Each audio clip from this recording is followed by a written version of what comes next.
15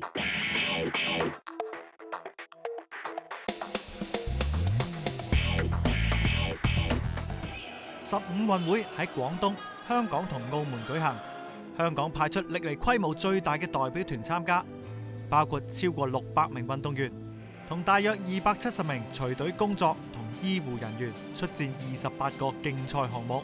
連同23個群眾項目嘅參賽同工作人員，總人數超過1800人。各位運動員喺我哋大家熱情投入嘅歡呼聲中，一定能夠發揮最佳水平，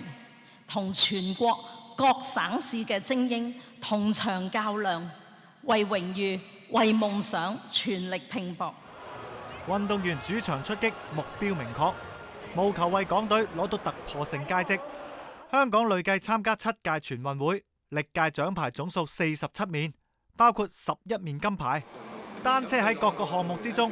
金牌同獎牌數量都係最多。